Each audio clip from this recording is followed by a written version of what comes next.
Elementos de lenguaje, salud, sexo y violencia que no requieren de la supervisión de padres o representantes. Ajuste en el precio. A partir de hoy, la harina precocida de maíz cuesta 19 bolívares. Año de elecciones. Inician jornada para la inscripción y actualización en el registro electoral. Pruebas en mano. Presidente Maduro denuncia plan desestabilizador desde Estados Unidos. A la espera, Washington invita al gobierno venezolano a dialogar directamente con ellos. Sacudón nocturno. Hasta 20 réplicas se han registrado en los Andes venezolanos. Investigación en pie. Incendio pudo haber provocado trágico accidente. En semifinales, Caribes venció a Cibao y sigue imparable en la Serie del Caribe. Todo listo para los Grammy. Beyoncé, Sam Smith y Pharrell son los favoritos.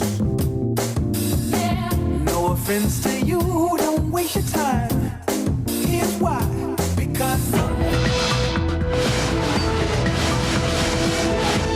Noticiero Venevisión. Información justa y balanceada. ¿Qué tal, amigos? Muy buenas tardes. Sean todos bienvenidos a la presente emisión de su Noticiero Venevisión.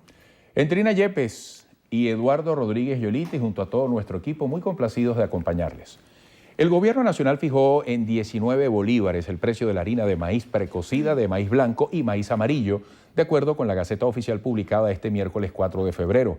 El aumento del precio de la harina de maíz precocida es de 6.6 bolívares, situándose en 19 bolívares. También a partir de ahora se prohíbe toda fabricación y comercialización de harinas mejoradas o mezcladas de maíz blanco y amarillo. En cuanto a los productos con esas características en existencia para la fecha, se permitirá su venta. Igualmente se establece que el fabricante, productor, importador y los propietarios o responsables de los establecimientos comerciales, mayoristas y detallistas deberán cumplir con las normativas vigentes en materia de presentación, rotulado y publicidad. Bueno, y este lunes 12 de febrero inició la jornada de inscripción y sesión de actualización de datos del registro electoral. Así lo informó la presidenta de la Comisión de Registro Civil y Electoral, rectora Sandra Oblitas. Liz Flores nos tiene los detalles. Muy buenas tardes, Liz. Hola, Indrina, Eduardo, gracias por este pase en vivo y directo. Nosotros en la mañana de hoy nos trasladamos hasta la sede del CNE porque justamente hace breves minutos terminó la rueda de prensa que ofreció Sandra Oblitas, vicepresidenta del CNE. Ella informó que en todo el país estarán funcionando 1.568 puntos de inscripción y actualización de datos del registro electoral. Allí las personas que necesiten hacer este tipo de sesiones solo tienen que dirigirse bien a la salida del metro, en los centros comerciales, también en las 26 sedes regionales del Consejo Nacional Electoral estarán funcionando los puntos de atención para que las personas puedan inscribirse, aquellas personas que están cumpliendo los 18 años de edad establecidos en la normativa legal, y también quienes deseen actualizar datos, es decir, cambios de dirección o cualquier otro tipo de datos que sea necesario suministrarlo al registro electoral. Recordemos que el CNE hace el corte de lo que es el registro electoral 6 meses antes de las elecciones. Para este año está prevista las elecciones parlamentarias, donde serán electos los diputados y diputadas a la Asamblea Nacional. El último corte del registro electoral se efectuó el 12 de diciembre del año pasado y en el cual se determinó que en la actualidad hay 19.105.850 personas que están listas para votar. Pero vamos a escuchar las palabras de Sandra Oblitas, vicepresidenta del CNE. En primer lugar, consolidar los nuevos centros de votación que año tras año hemos venido abriendo y que este año también estamos incorporando, como ustedes saben, con un criterio de acercar el centro de votación a las electoras y a los electores y hacer de esa manera mucho más accesible y mucho más rápido el ejercicio del voto. Más de 1.000 centros de votación se están abriendo, con lo cual uno de los propósitos fundamentales de esta jornada es invitar a todas las electoras y a todos los electores que se acerquen a estos puntos y verifiquen si hay un centro más cerca de su residencia y se reubiquen hacia ese nuevo centro de votación que el Consejo Nacional Electoral está abriendo con este propósito. Por otra parte, también como propósito fundamental de la jornada, la verificación y actualización de datos en el registro electoral. Y bien amigos, Sandra Oblita también informó que el cierre de esta jornada de inscripción y actualización de datos estará determinado por el establecimiento del cronograma electoral que tiene que fijar las autoridades del CNE de cara a las elecciones parlamentarias. También les puedo informar que para aquellas personas que requieran actualizar los datos o inscribirse en el registro electoral pueden hacerlo en horarios comprendidos desde las 8:30 de la mañana hasta las 4 de la tarde, como les decíamos, bien en los centros comerciales, en las plazas y en las zonas donde existe una mayor concurrencia de personas. Sandra Oblita, también otro de los datos importantes que dio durante la rueda de prensa que acaba de concluir es que a través de estas jornadas permanentes de registro electoral se ha logrado reducir la brecha que existía antes de 20% entre las personas que estaban aptas para votar y las que estaban inscritas en el registro. Esta brecha se redujo a solo 3%, es decir, que solo 3% de las personas aptas para votar no están inscritas en el registro electoral. Amigos, esta es la información que les tenemos en vivo y directo desde la sede del Consejo Nacional Electoral. Liz Flores, Noticiero Venevisión. Muchísimas gracias, Liz. Continuamos. El presidente de la República, Nicolás Maduro, presentó pruebas al secretario general de la UNASUR, Ernesto Samper, de un supuesto plan desestabilizador apoyado por Estados Unidos en contra de su gobierno. Euclides Sotillo nos cuenta más. Así lo confirmó el jefe de Estado tras sostener una reunión de hora y media con el expresidente Samper en el Palacio de Miraflores. Allí Maduro agradeció la receptividad del secretario general de venir a Venezuela y escuchar sus denuncias, así como la solidaridad de la presidencia pro tempore de la CELAC, encabezada por el presidente de Ecuador, Rafael Correa. Reiteró que seguirá haciendo los esfuerzos diplomáticos para proteger a Venezuela y garantizar la paz y la constitucionalidad, así como el derecho a la convivencia de todos los sectores de la vida nacional. Le he transmitido a nuestro secretario general para que él, como un hombre de paz, de experiencia, máximo vocero de nuestra UNASUR, nos ayude aún más a buscar, con el apoyo de UNASUR, que los Estados Unidos, sobre todo el presidente Obama, escuche a Sudamérica y América Latina y el Caribe. Por su parte, Ernesto Samper, secretario general de la UNASUR, reiteró la posición del organismo regional de rechazar cualquier intento de desestabilización a un país miembro del bloque, por lo que anunció que evaluarán la semana próxima las denuncias presentadas por el gobierno de Venezuela. Habrá una reunión convocada por el gobierno de Ecuador en su condición de país presidencia pro tempore de la CELAC, de la misma manera con el acompañamiento de la Secretaría de UNASUR y con la tal vez segura participación de la presidencia pro tempore de UNASUR, que hoy día está en manos de Uruguay, para recibir todas estas informaciones, para evaluar todas estas recomendaciones y para sugerir las acciones que puedan ser mejores para todos los venezolanos. El secretario general de la UNASUR, Ernesto Samper, también agradeció al presidente Maduro el apoyo de Venezuela en las conversaciones de paz que se realizan en la ciudad de La Habana entre el gobierno de Colombia y la guerrilla de la FARC. En el Palacio de Miraflores, Euclides Sotillo, Noticiero Venevisión. Gracias, Euclides. El gobierno de Estados Unidos aseguró que no ha recibido contactos por parte de UNASUR sobre un posible rol como mediador para tratar las tensas relaciones con Venezuela. Invitó al gobierno de Nicolás Maduro a comunicarse directamente. Un portavoz del Departamento de Estado recordó que Estados Unidos mantiene relaciones diplomáticas con el gobierno de Venezuela y el gobierno de Venezuela será bienvenido a comunicar sus puntos de vista directamente a través de esos canales. Por otro lado, el citado funcionario del Departamento de Estado recalcó que los profundos problemas económicos y sociales que está sufriendo Venezuela no tienen nada que ver con las relaciones entre los dos gobiernos. Insistió que el gobierno venezolano debería concentrarse en dialogar con la oposición política y la sociedad civil y con el sector privado para encontrar soluciones genuinas y duraderas a los crecientes problemas económicos y sociales. El Ministerio Público logró privativa de libertad para el presidente ejecutivo y vicepresidente de operaciones de la cadena de farmacias Farmatodo, Pedro Luis Angarita Aspurua y Agustín Antonio Álvarez Costa, respectivamente, por presuntamente incurrir en irregularidades en el expendio de productos de primera necesidad. En la audiencia de presentación, los fiscales del caso imputaron a ambos directivos por la presunta comisión de los delitos de boicot y desestabilización de la economía. Tanto el presidente como el vicepresidente de Farmatodo fueron recluidos en la sede del SEBIN en el Helicoide, aquí en Caracas.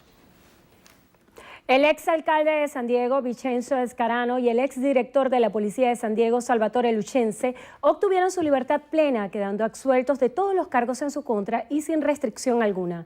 El abogado defensor de Lucchese y Escarano, Carlos Aponte, indicó que todas las medidas y sanciones sobre el comisario y el exalcalde decayeron.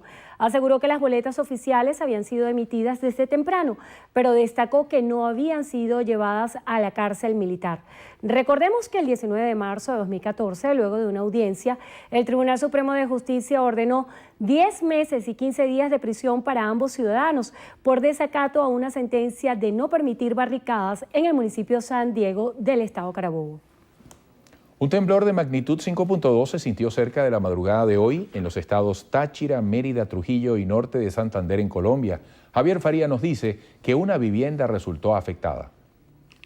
Sí, gracias. En efecto, voceros de Protección Civil confirmaron el registro de este sismo, lamentablemente generándose algunos daños estructurales. Inicialmente, el sismo fue reportado por habitantes de los municipios de la zona norte y límites con Mérida. Detectando en el municipio San Judas Tadeo el agrietamiento de una vivienda que no genera colapso, solo agrietamiento sin tener lesionados ni víctimas que lamentar. Por ello, pues posterior a este movimiento telúrico, en lo que es 5.2 de escala Richter, se generan 25 réplicas hasta las 8 en punto AM del día de hoy, donde pues réplicas que dan de 2.6 a 4.6. Habitantes de San Cristóbal y de los municipios foráneos narraron lo ocurrido. En realidad quedé asombrada porque yo me acababa de acostar porque estaba haciendo una serie de actividades con mis hijos, cuando de pronto empiezo a escuchar así como el rejuicer el piso, como si estuviera algo desprendiendo del piso, y la cama empezó hacia adelante, hacia atrás, y duró un buen tiempecito largo.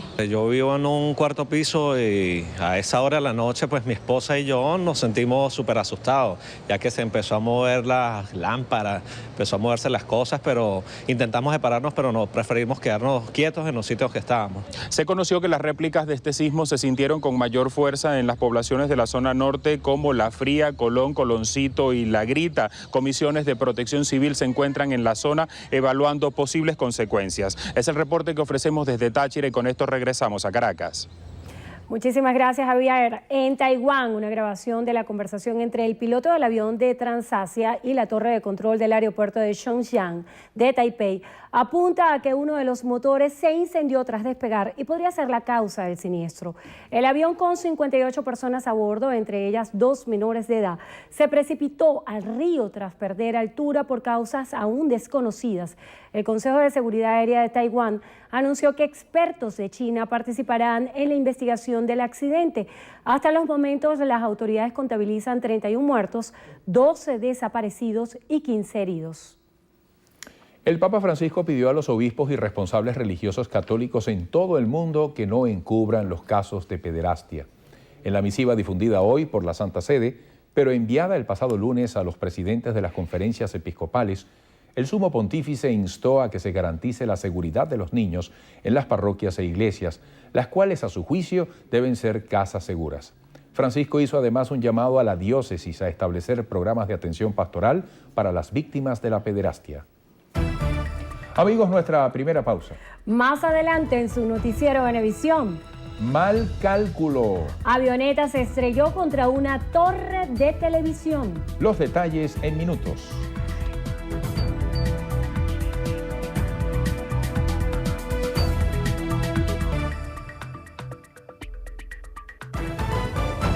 La Alcaldía de Libertador otorgó la orden Eliezer Otaiza Castillo en su única clase al presidente de la Asamblea Nacional, Diosdado Cabello, por su labor al procurar el bienestar moral y social de los venezolanos. De llevar en mi pecho, en mi corazón, al hermano Eliezer Otaiza. No se lo imaginan. Y yo no soy amigo de este tipo de actividades, de verdad, no soy amigo. Pregúntenle a Jorge cuántas veces me dijo para que viniera. Y debo decir que solo vine porque era la orden Eliezer Otaiza. Era la orden de Eliezer Oteiza.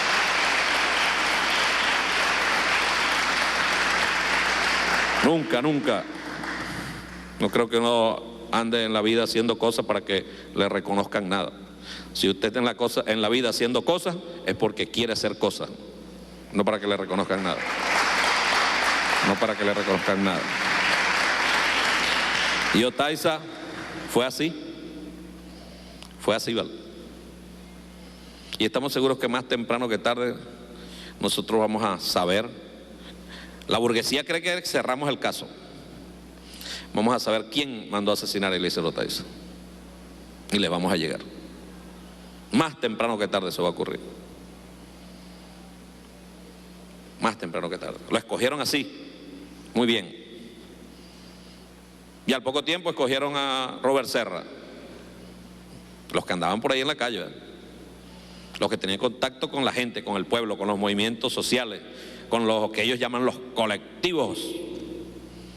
Los escogieron blancos, lucrativos, y les dieron con perversión, con maldad, con odio, les dieron. Nosotros debemos estar convencidos de eso. Estábamos escuchando a Diosdado Cabello, presidente de la Asamblea Nacional. Ramón Guillermo Aveledo, dirigente político opositor, bautiza el libro llamado Unidad, un libro en nombre de la unidad titulado Experiencia y Esperanza. Carla Salcedo Flores se encuentra en este acto y nos trae el reporte. Así es, buenas tardes. Establecemos este contacto para informarles que a esta hora del mediodía el doctor Ramón Guillermo Aveledo bautiza su libro llamado Esperanza y Experiencia. Y en este sentido ofrece un discurso donde están presentes la mayoría de los miembros de la Mesa de la Unidad Democrática. Escuchemos. En este libro está el testimonio de la unidad que es y también de la unidad que debería ser. De una unidad que es imperfecta, desde luego, que es defectuosa, pero que tiene, por un lado, logros que no podemos despreciar, logros muy importantes, y tiene a su vez también defectos, carencias que no podemos ignorar porque deben ser corregidas. Durante el bautizo de este libro, el doctor Ramón Guillermo Aveledo fue enfático al señalar que existe diversidad y diferencias dentro de la Mesa de la Unidad Democrática. Sin embargo, a la fecha dice que con los años se han fortalecido como partidos políticos. Es la información que tenemos. Con esto les invitamos a que continúen con más de la emisión meridiana de su noticiero Venevisión. Gracias, Carla. El director general del Servicio Autónomo de Registros y Notarías, Dante Rivas, encabezó una jornada de trabajo con representantes del Ministerio de Transporte Acuático y Aéreo para impulsar la simplificación de trámites en ese despacho. Dante Rivas sostuvo una jornada de trabajo con representantes del Ministerio de Transporte Acuático y Aéreo con el propósito de impulsar la simplificación de trámites en ese despacho. Informó que durante la jornada se analizaron diversas propuestas para facilitar los trámites de los procesos que se desarrollan en los puertos del país.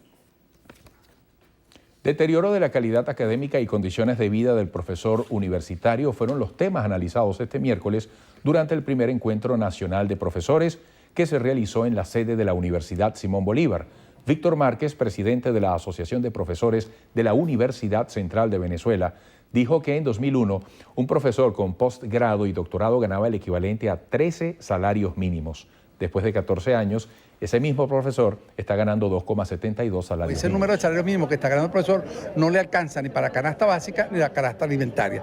Razón por la cual está ocurriendo un fenómeno gravísimo en la Universidad Venezolana, que es que los profesores están renunciando a los cargos, no están ocupándose los cargos que han sido sacados a concurso porque la gente no quiere concursar por ese salario, y lo que es más grave aún, que el recurso humano formado en el país se está yendo para el exterior.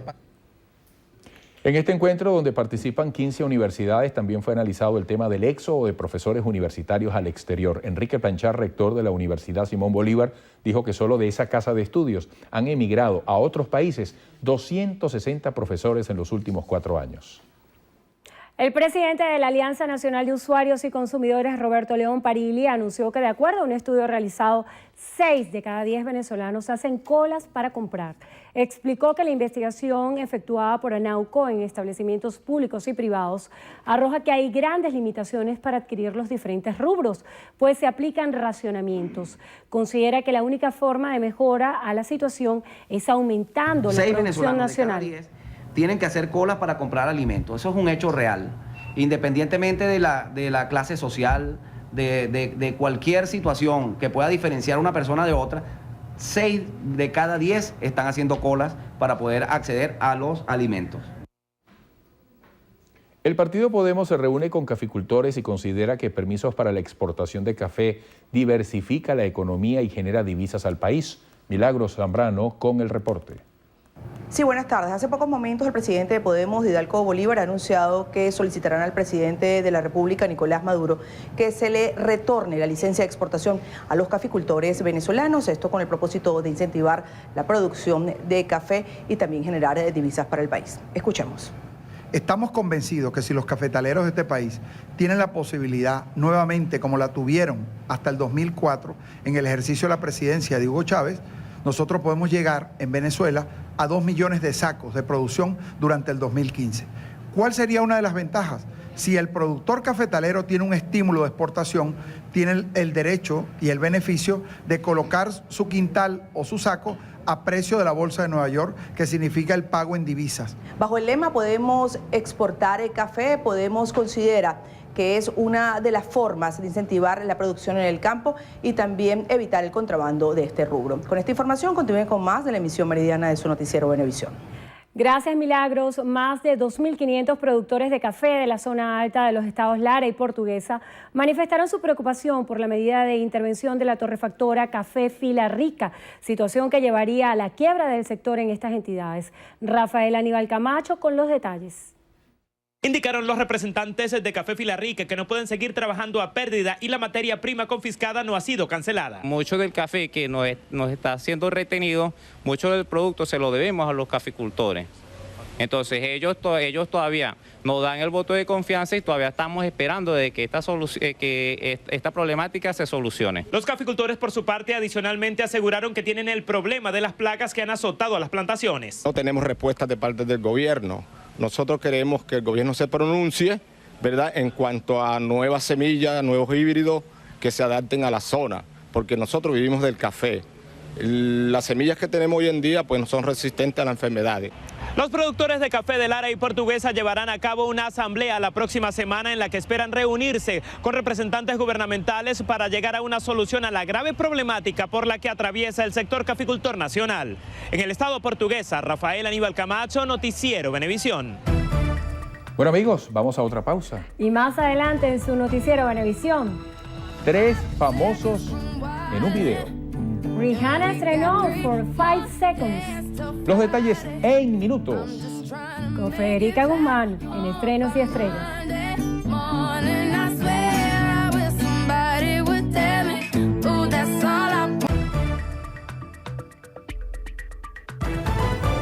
La fiscal general de la República, Luisa Ortega Díaz, informó que dirigió un comunicado a la Cancillería venezolana para que solicite una explicación al gobierno de Inglaterra, pues un diplomático de ese país habría estado involucrado en una situación irregular en el juicio de Leopoldo López. Explicó que una vez que el padre de López fue desalojado de la sala de audiencias por pretender grabar el juicio con unos lentes sin autorización del tribunal, entregó los anteojos al funcionario extranjero.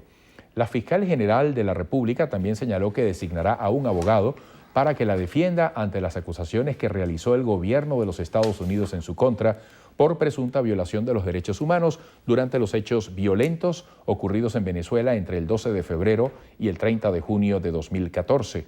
También condenó que el Departamento de Estado de los Estados Unidos haya ampliado las sanciones para los familiares de los funcionarios que señalan como presuntos responsables de violaciones a los derechos fundamentales y por estar incursos en actos de corrupción.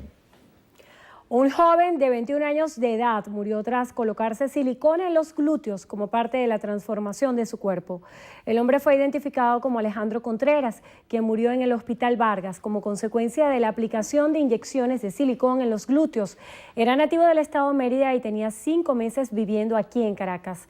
Extraoficialmente se conoció que el hombre, luego de ser inyectado en un hotel de Plaza Venezuela, comenzó a sentirse mal, condición que se complicó porque padecía de asma. Noticiero Venevisión y su campaña "El natural es mejor" reitera el llamado a la conciencia ante los riesgos de una operación estética o de tratamientos médicos innecesarios. Los patrones de belleza impuestos en el mundo han generado múltiples ofertas que impulsan a cada vez más personas a cambiar su apariencia física, muchas veces sin garantizar la debida práctica quirúrgica y su posterior recuperación. Desde Noticiero Venevisión les decimos que al natural es mejor. El Comité sobre los Derechos de la Infancia de las Naciones Unidas anunció este jueves que el grupo terrorista Estado Islámico en Irak vende, crucifica y entierra vivos a los niños, entre otros abusos cometidos con menores de edad. Renate Winter, experta del Comité sobre los Derechos de la Infancia, manifestó sentirse preocupada por los asesinatos y la tortura de estos niños y aseguró que el alcance del problema en la región es enorme. Informó que 18 expertos independientes trabajan en un informe para solicitar a las autoridades iraquíes que adopten todas las medidas necesarias para rescatar a los niños de ISIS.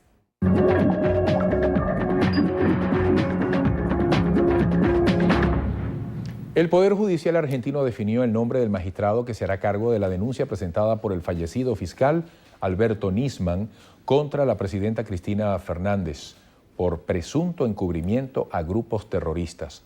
La Cámara Criminal y Correccional Federal de ese país decidió que la causa recaerá en el magistrado Daniel Rafecas. Según la demanda de Nisman, el gobierno de Cristina Fernández orquestó un plan de encubrimiento terrorista a través de un acuerdo de entendimiento suscrito con Irán en 2013. El secretario estadounidense del Estado, John Kerry, llegó este jueves a Kiev para hacer oficial la entrega de $16.400.000 de ayuda humanitaria para Ucrania y tratar de poner fin al conflicto que ha cobrado la vida de más de 5.000 personas. Mientras el gobierno ucraniano estaría buscando el armamento que necesita para enfrentar a las renovadas fuerzas prorrusas. En Camerún se calcula que un centenar de personas murieron este miércoles a manos del grupo Boko Haram en la zona de Fotokil, al norte del país africano, tras un nuevo ataque del grupo extremista. Esto ocurre en represalia a la toma de la vecina localidad nigeriana de Gamboru por los integrantes de las tropas del Chad y el ejército camerunés. Familiares de los estudiantes mexicanos desaparecidos exigieron en la Subcomisión de Derechos Humanos del Parlamento Europeo una investigación independiente de su caso por considerar que ha sido silenciado por el gobierno del país. Exige a México que no cierre la investigación y se esclarezca lo sucedido. En Texas, un muerto fue el saldo del choque de un pequeño avión contra la torre de transmisión de un canal de televisión. Autoridades de la entidad dieron a conocer que el avión se estrelló cuando se acercaba al aeropuerto internacional de Preston Smith. La estación de televisión KCBD fue evacuada de inmediato para el resguardo de sus trabajadores. Otra pausa. Más adelante en su noticiero Venevisión. Triunfo vinotinto. Venezuela venció a Honduras en el primer amistoso del año. Los detalles en breve.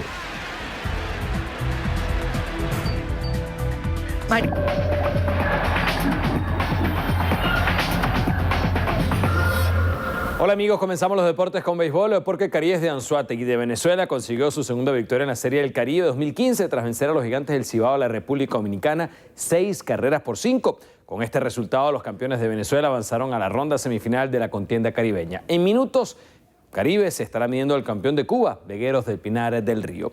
Pero nos vamos a las imágenes. Al estadio Gran Bithorn de San Juan, Cibao se fue arriba en el propio primer episodio con par de anotaciones tras un sencillo de Luis Jiménez y un elevado de Elian Herrera. Pero Caribes reaccionó en esa misma entrada con un rally de 4 rayitas, 2 de las cuales se llegaron gracias a un doblete de Oscar Salazar.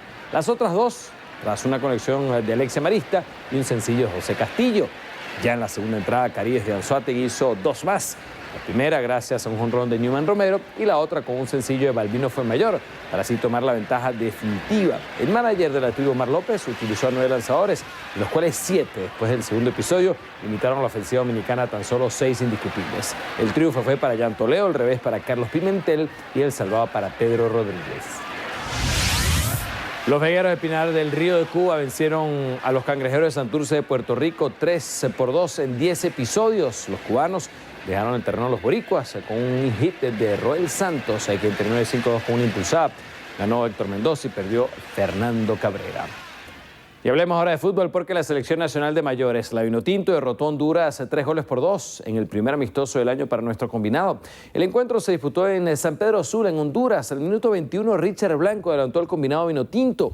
Arquímedes Figuera amplió la ventaja a los 50, mientras Keder Farías colocó el tercero de los criollos cuando se cumplía el minuto 76.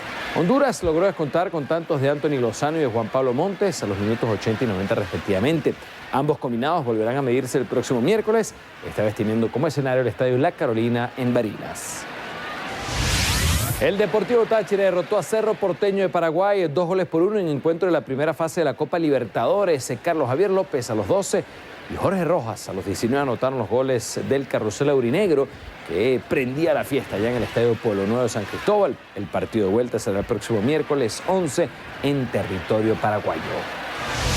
En la Liga Española, el Real Madrid superó al Sevilla 2-1 para afianzarse en el liderato de la tabla, ahora con 4 puntos sobre el Fútbol Club Barcelona.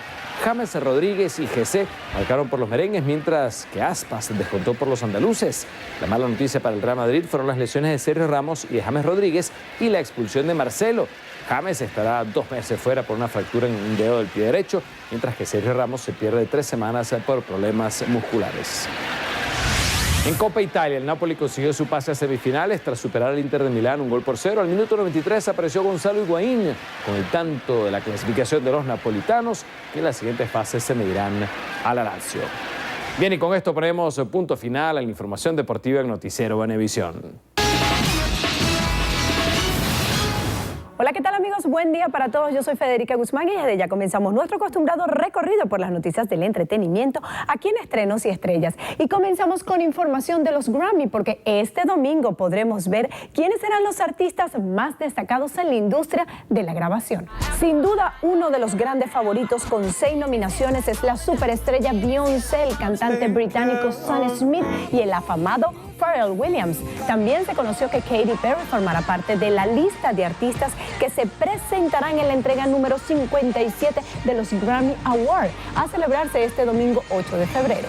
Por supuesto que usted conocerá a los ganadores y verá a los artistas desfilando por la alfombra roja aquí en Estrenos y Estrellas. Y otra gran estrella que al parecer estará en los Grammy es Rihanna, quien estrenó un nuevo videoclip. La espera ha llegado a su fin, pues ya podemos ver el video de 4-5 Seconds, el single más reciente de Rihanna que grabó junto a Kanye West y Paul McCartney. Ahí lo tenemos con imágenes en blanco y negro en las que se deja ver una Rihanna con un blusón de Jen Correa en la cintura con un look sencillo y hasta desaliñado. Y en otras notas les comentamos que Angelina Jolie es la mujer más admirada del mundo. La mundialmente famosa actriz ha sido elegida la mujer más admirada del mundo por delante de la ganadora del Premio Nobel de la Paz, Malala Yousafzai, Hillary Clinton, la reina Isabel II e incluso la presidenta del Congreso Nacional Indio, Sonia Gandhi, en una encuesta llevada a cabo entre más de 25,000 personas. Sin duda, Angelina Jolie se ha convertido en una luchadora activa para ayudar a los más desfavorecidos desde su posición de embajadora de buena voluntad de las Naciones Unidas, por lo que se ha ganado el respeto y la admiración de todos en el mundo entero. Y vamos a disfrutar ahora de la primera imagen que compartió Shakira de su segundo hijo. Ahí lo vemos en pantalla. Se trata del piecito de Sasha, nombre que escogieron sus padres porque significa defensor de la humanidad y guerrero. La colombiana Shakira no tardó mucho en compartir a través de las redes sociales la primera fotografía de su segundo hijo con el futbolista Gerard Piqué, Sasha Piqué Mebarak. Y ya es oficial, Johnny Depp y Amber Heard se dieron el sí quiero. El actor de 51 años y la actriz de 28 se casaron en su residencia de Los Ángeles unos días antes de que tenga lugar la gran celebración en la isla privada que Johnny Depp tiene en las Bahamas.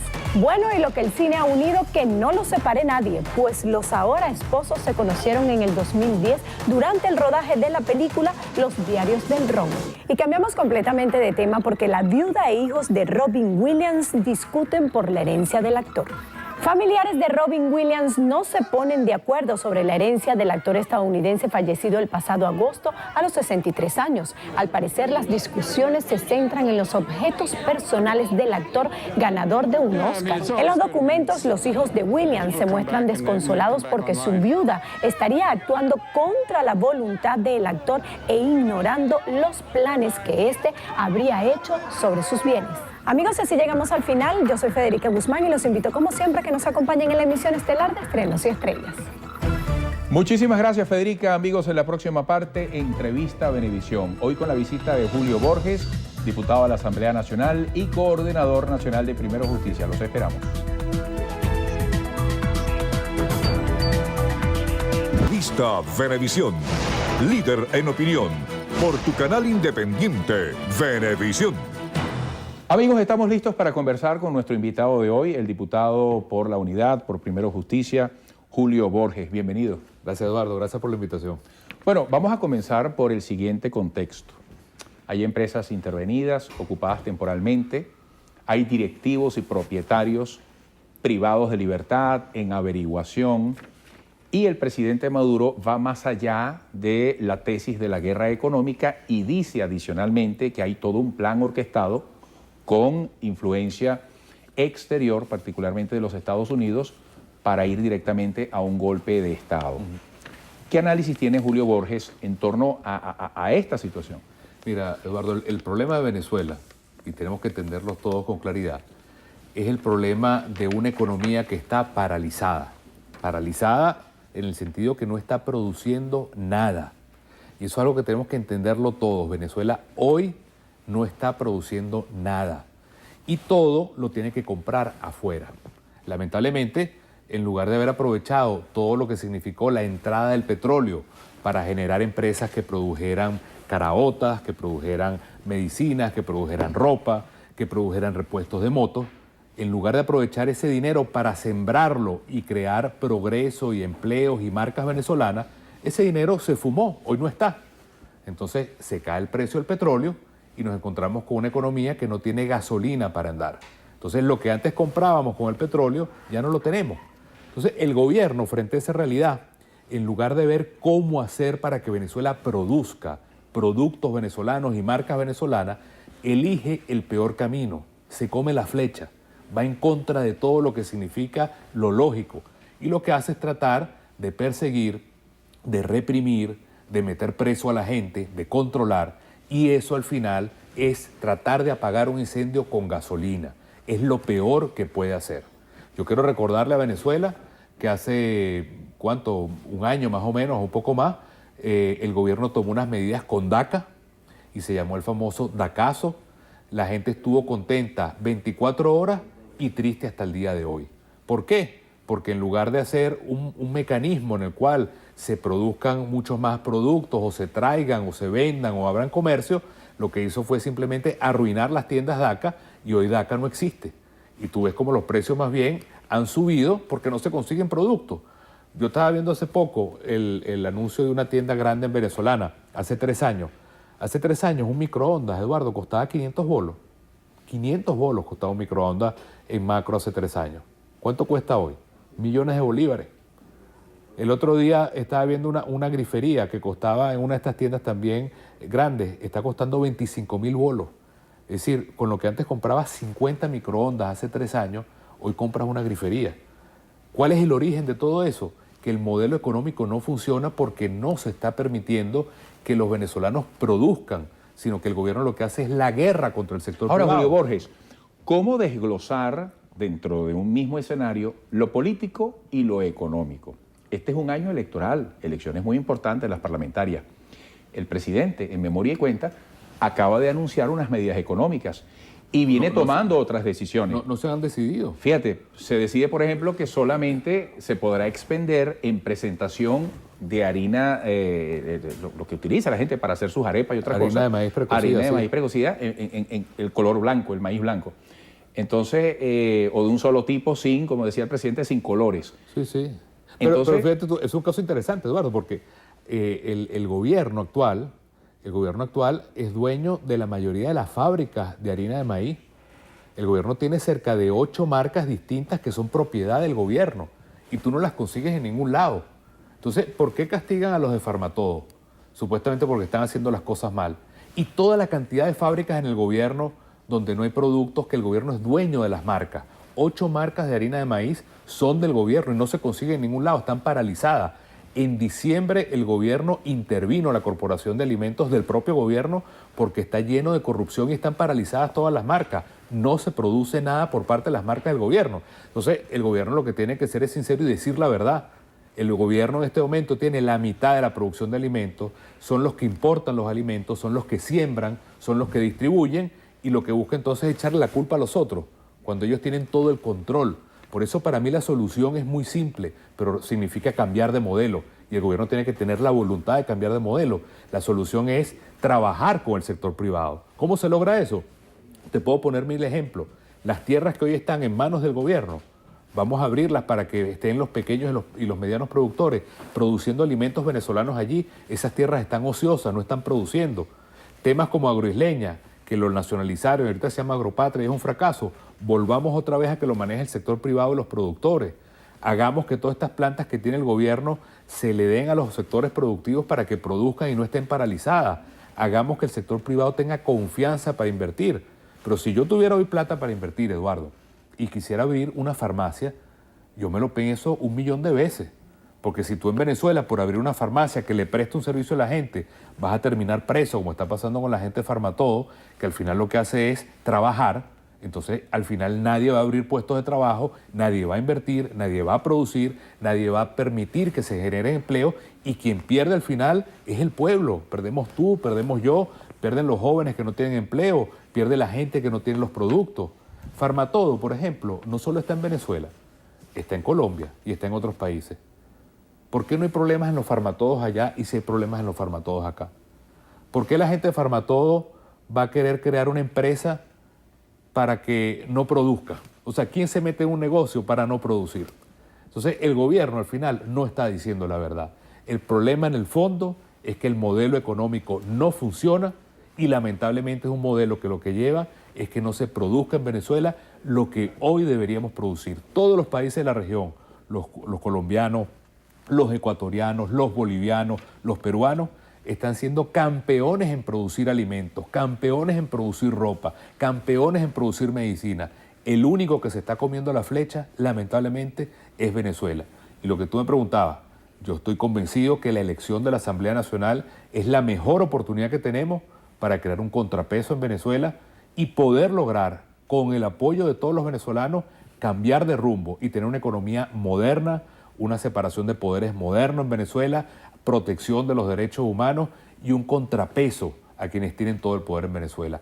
Ese es nuestro reto este año 2015. ¿Cómo puede estar el entusiasmo de la gente ocupada y preocupada por muchísimas razones en el camino hacia esas parlamentarias, que entienda cuál es la importancia y que acepte, comprenda, crea el mensaje de un llamado a votar que sea que tenga un rendimiento más allá de una contienda electoral? Seguro, porque la crisis que tiene Venezuela, y ahí es donde está cometiendo el gobierno un error, amerita que se convoque al país entero, que se llame a todo el mundo, para que juntos podamos salir de esta crisis. El gobierno no hace eso, sino que se mete en esa calle ciega radical, que lo que hace es empeorar las cosas. La única oportunidad que en este año 2015 tenemos de poder opinar todos los venezolanos sobre si queremos este caos o queremos cambiar de camino a una economía moderna, a una democracia que funcione de verdad, es con la elección de la Asamblea Nacional. Y estoy seguro que esa mayoría abrumadora de venezolanos que quieren un cambio van a acompañar a quienes representan una ¿Cuál alternativa sería distinta. ese cambio? ¿De qué manera se produciría? Son muchas cosas. Por ejemplo, tú con una nueva mayoría en la Asamblea Nacional podrías tener, un caso concreto, fuera de la cárcel a los presos políticos. Tú podrías llamar a los ministros de la Economía a que rindan cuentas sobre dónde está la comida que se ha importado, por qué se pudre la comida en los puertos, que rindan cuentas de por qué no se están dando en este momento los estímulos para la producción nacional. se podría aprobar la ley que está engavetada desde hace años en la Asamblea, que es una ley que ha propuesto Primero Justicia para estimular la producción nacional. Con la mayoría en la Asamblea Nacional tú podrías hacer que esas tierras que hoy están ociosas, que son 4 millones de hectáreas, pasen a la producción de alimentos. Es decir, cambiar este modelo, que es una fotocopia mala del modelo cubano, y lograr en Venezuela un país abierto, moderno, donde haya más bien sobra de trabajo, donde los jóvenes puedan soñar con trabajos diferentes y no una Venezuela donde los jóvenes lamentablemente sueñan con irse del país. Eso le podemos poner un parado con la elección de la Asamblea Nacional y crear un contrapeso y que el país pueda decidir un camino distinto a este modelo que fracasó y que el gobierno, en lugar de tener la humildad de convocar al país para hablar, para cambiar, para transformar, sigue metido empecinadamente en una calle ciega que lo que hace es agravar los problemas. ¿Hay tiempo para el diálogo? Siempre hay tiempo para el diálogo, siempre. Y creo que mientras los problemas del país sean más difíciles, en la medida en que haya una agenda concreta y unos temas concretos sobre los cuales lograr cambios, el diálogo siempre será importante. Por eso yo creo que quienes están en el poder, su primer deber es convocar al país, no para meterlos presos, no para perseguirlos, no para militarizar las tiendas y las colas, sino para ver cómo Venezuela se convierte en una verdadera potencia productiva, que no tenga que pasar la humillación de pedir prestado afuera o de tener que pedir comida afuera, sino que más bien sea un país que como potencia puede incluso venderle a otros países comida. Lo hemos hecho en el pasado. Antes nosotros le vendíamos a otros países café, hoy no producimos café. Antes le vendíamos a otros países arroz, hoy no producimos arroz y le compramos el arroz a los Estados Unidos. Ahorita ni siquiera la arepa venezolana es venezolana, el maíz es mexicano, el pabellón no es venezolano, la carne ni siquiera es venezolana. Ese es un drama que tenemos que cambiar radicalmente hacia un país que produzca empleo, que produzca riqueza, que produzca marcas venezolanas y que permita que tengamos tantas marcas que la gente no tenga que hacer cola. Que yo pueda comprarme el pañal, Eduardo, que me dé la gana, en el momento que me dé la gana, cuando yo quiera, y que tenga muchas marcas para escoger el pañal que yo quisiera o el desodorante que yo quiera o la comida que yo quiera. Eso es una libertad que la tienen todos los países de América Latina. El único que está comiéndose la flecha es Venezuela y no es justo, porque Venezuela podría ser el líder económico de la región y hoy está a la cola como el país más arruinado, más paralizado, más corrupto, y eso tiene que cambiar. Y la buena noticia es que cada venezolano tiene este año la oportunidad de dar ese cambio en el país. Ya para cerrar, se agota el tiempo. Dentro de la unidad, ¿a qué se dedican los dirigentes hoy en día? No solamente en la perspectiva electoral. ¿Cómo está ese clima que ustedes describen? ¿Es plural, con distintos liderazgos? Bueno, nosotros hay una directriz tarea, en particular. Nosotros como Primero Justicia nos dedicamos a tratar de llevar este mensaje que te estoy dando hoy, que es un mensaje de cambio, de progreso, de nueva economía, tratar de llevarlo a todos los rincones del país, con volantes, en las redes, casa por casa. Y es un trabajo de hormiga que lo hacemos con muchísimo gusto porque estamos construyendo con la gente ese cambio. Y dentro de la unidad tenemos el reto también de tener una plataforma única que tiene que construirse próximamente con las primarias y con los acuerdos para enfrentar esa elección de la Asamblea Nacional y poder lograr ese cambio democrático que quiere el país. Gracias por esta visita. Gracias, Eduardo. Gracias por la invitación. Que se repita. Seguro que sí, en el corto plazo. Julio Borges, diputado ante la Asamblea Nacional por la Unidad. Quedamos con Endrina. Será hasta mañana. Gracias, Eduardo. Amigos, hasta aquí la presente emisión de su Noticiero Venevisión. Y recuerden, Noticiero Venevisión, Canal 4 reporta y ustedes deciden. Que tengan todos feliz tarde.